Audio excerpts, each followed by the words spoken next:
హృతిక్ రోషన్ అలాగే junior NTR combination లో వస్తున్న వార్ 2 మూవీ తెలుగు వర్షన్ వచ్చేసి ఎటువంటి డిస్ట్రిబ్యూటర్ లేకుండా రిలీజ్ చేయాలని చెప్పి అయితే ప్లాన్ అయితే చేశారు యశ్రాజ్ ఫిలిమ్స్ వాళ్ళు. నేను దాని మీద ఒక సపరేట్గా ఒక వీడియో కూడా చేశాను, డిస్ట్రిబ్యూటర్లు ఎందుకు లేరు తెలుగు వర్షన్స్ వార్ 2 మూవీకి అని చెప్పి. బట్ ఇప్పుడు చూసుకుంటే లెక్కలన్నీ మారిపోతున్నాయనే చెప్పాలి. యూజువల్గా యశ్రాజ్ ఫిలిమ్స్ వాళ్ళు వార్ 2 మూవీని తెలుగు వర్షన్ ఓన్ రిలీజ్ అయితే చేయాలని చెప్పి అనుకున్నారు. ఎందుకంటే వాళ్ళు ప్రీవియస్గా వాళ్ళు ఓన్ మూవీస్ అన్ని రిలీజ్ చేసుకున్నారు వాళ్ళే, ఎటువంటి డిస్ట్రిబ్యూటర్ లేకుండా థియేటర్ ఓనర్తో పర్సంటేజ్ మాట్లాడుకొని వీళ్ళైతే డైరెక్ట్గా రిలీజ్ చేసుకున్నారు. ఇప్పుడు వచ్చేసి వార్ 2 మూవీని మన నాగవంశీ గారు అయితే ఎగబడి చెప్పాలని లిటరల్గా వాళ్ళు ఓన్ రిలీజ్ అయితే చేసుకుంటామని అయితే అన్నారు వార్ 2 మూవీ టీం వాళ్ళు. బట్ నీ మూవీని కొనుక్కొని నేనే రిలీజ్ చేసుకుంటా, నాకు ఇవ్వండి అని చెప్పి చాలా రిక్వెస్ట్ అయితే చేయడం అయితే జరిగింది యశ్రాజ్ టీం వాళ్ళని. ఎందుకంటే ఆ మూవీలో జూనియర్ ఎన్టీఆర్ గారు ఉన్నారు అండ్ తెలుగు వర్షన్ లో మూవీ బీభత్సమైన మార్కెట్ అయితే ఉంటుంది అండ్ బీభత్సమైన కలెక్షన్స్ అయితే వస్తాయని నాగవంశికి బాగా తెలుసు. సో వాళ్ళు వచ్చేసి మూవీకి ఓన్ రిలీజ్ అయితే చేసుకుందాం అనుకున్నారు. ఇప్పుడు ఓన్ రిలీజ్ చేసుకుంటే ఒకవేళ మూవీ హిట్ అయితే కలెక్షన్స్ బాగా వస్తాయి, ఒకవేళ ఫ్లాప్ అయితే కలెక్షన్స్ కూడా రావు. అంటే కలెక్షన్స్ రావంటే వాళ్ళు ఊహించిన కలెక్షన్స్ అయితే రావు. బట్ ఇప్పుడు చూసుకుంటే నాగవంశీ గారు రిలీజ్ చేస్తున్నారు కాబట్టి తను ముందుగానే వాళ్ళకి అడ్వాన్స్ మనీ అయితే ఇచ్చేస్తాడు. ఇప్పుడు యూజువల్ గా ఇప్పుడు తెలుగు వర్షన్ వచ్చేసి నాగవంశీ గారు 80 నుంచి 90 కోట్ల మధ్యన అయితే కొనడం అయితే జరిగింది అనేది తెలుస్తుంది. ఇప్పుడు ఇది ఎన్ఆర్ఐ అమౌంట్. ఇప్పుడు 80 నుంచి 90 కోట్ల అనే మధ్య అమౌంట్ నాగవంశీ గారు యశ్రాజ్ ఫిలిమ్స్ వాళ్ళకి అయితే ఇవ్వడం అయితే జరిగింది. దానివల్ల తెలుగు వర్షన్ అయితే కొనుక్కున్నారు. ఇప్పుడు దీనికి ఇక్కడ నాగవంశీ గారికి ఉన్న బెనిఫిట్ ఏంటంటే కొంచెం లాస్ కూడా ఉందని చెప్పాలి. ఒకవేళ మూవీ హిట్ అయ్యి కలెక్షన్స్ వస్తే మొత్తం నాగవంశీ గారివే తెలుగు వర్షన్స్, ఒకవేళ ఫ్లాప్ అయ్యి కలెక్షన్స్ రాకపోతే నాగవంశీకి లాస్ అని చెప్పాలి. బట్ ఇక్కడ చూసుకుంటే యశ్రాజ్ ఫిల్మ్స్ వాళ్ళకి లాభం అనే చెప్పాలి. ఎందుకంటే వాళ్ళు ఎన్ఆర్ఐ మీద తీసుకున్నారు. అంటే మూవీ ఫ్లాప్ అయినా హిట్ అయినా మాకు ఎటువంటి సంబంధం, అంటే మూవీ ఫ్లాప్ అయినా హిట్ అయినా వాటి కలెక్షన్స్ ఒకవేళ రాకపోతే మేమైతే రిటర్న్ అయితే ఏమి ఇవ్వము. సో వీళ్ళు ఫిక్స్డ్ అమౌంట్ కొనుక్కున్నారు కాబట్టి లాస్ అయినా లాభమైనా నాగవంశీ గారే భరించాలి.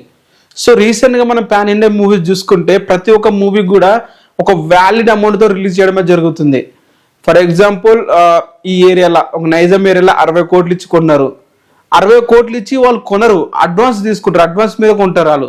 ఒకవేళ మూవీ ఫ్లాప్ అయితే వాళ్ళు ఇచ్చిన పైసలు రివర్స్ ప్రొడ్యూసర్ ఇచ్చేయాలి డిస్ట్రిబ్యూటర్కి.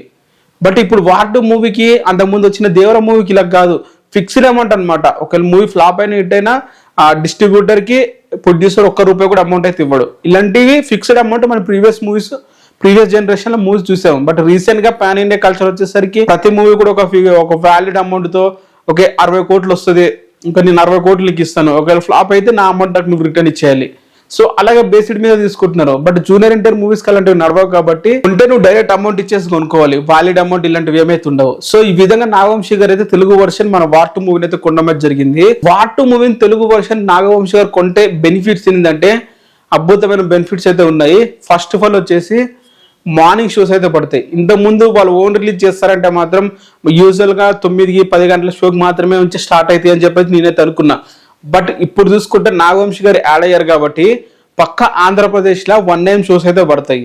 సేమ్ దేవర మూవీకి ఎలా పడ్డాయో అలాగే తెలంగాణలో వచ్చేసి పక్క 4 AM 5 AM నుంచి అయితే షోలు అయితే పడతాయి. సో ఇది ఒక మనకు బెనిఫిట్స్ అనే చెప్పాలి.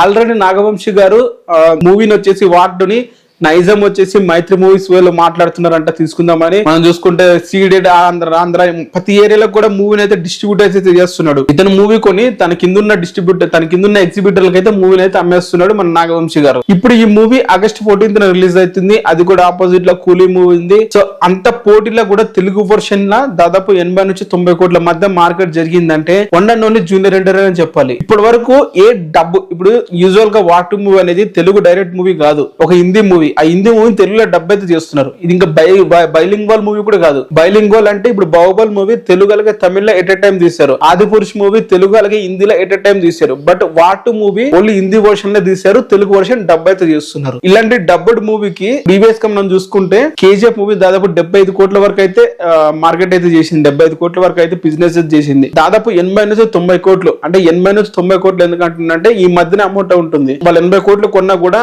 పోస్టర్స్ ఇవన్నీ ఖర్చు దాదాపు 85 కోట్ల వరకు అయితే ఒక 85 కోట్లు కొంటే దాదాపు పోస్టులు ఇవన్నీ ఖర్చు 90 కోట్ల వరకు అయితే. సో ఈ విధంగా అయితే చెప్తున్నాను. ఇప్పుడు ఇది నెంబర్ 1 ఆల్ టైమ్ క్రికెట్ అని చెప్పాలి. ఒక డప్పుడు మూవీకి ఈ రేంజ్ లో అమౌంట్ ఇవ్వడం అనేది అయితే ఈ రేంజ్ లో బిజినెస్ జరగడం అనేది. ఫైనల్ గా ఇంత అమౌంట్ ఇంత బిజినెస్ ఓన్లీ పేరు మీద జరుగుతుంది, అది జూనియర్ ఎన్టీఆర్ గారి మీదనే చెప్పాలి. సో ఫైనల్ గా మనకి మూవీ మీద రిలీజ్ మీద ఎటువంటి డౌట్ లేకుండా క్లియర్ కట్ గా మూవీకి రిలీజ్ కి దేవరికి ఏ రేంజ్ లో అయిపోతే ఉందో, దేవరికి ఏ రేంజ్ లో ఎంజాయ్ అయితే చేస్తారో వాటి మూవీని కూడా అదే రేంజ్ లో ఎంజాయ్ అయితే చేయబోతున్నారు ఎన్టీఆర్ ఫ్యాన్స్. ఇదైతే ఫిక్స్ అయిపోండి. కొత్తగా నాగవంశి కూడా యాడ్ అయ్యాడు కాబట్టి రేంజ్ లో అయిపోతే పెరుగుతుంది మూవీకి. మరి మీరేమంటారు దీని మీద కింద కామెంట్ అయితే చేయండి. వీడియో లైక్ చేసి ఛానల్ ని సబ్స్క్రైబ్ అయితే చేసుకోండి.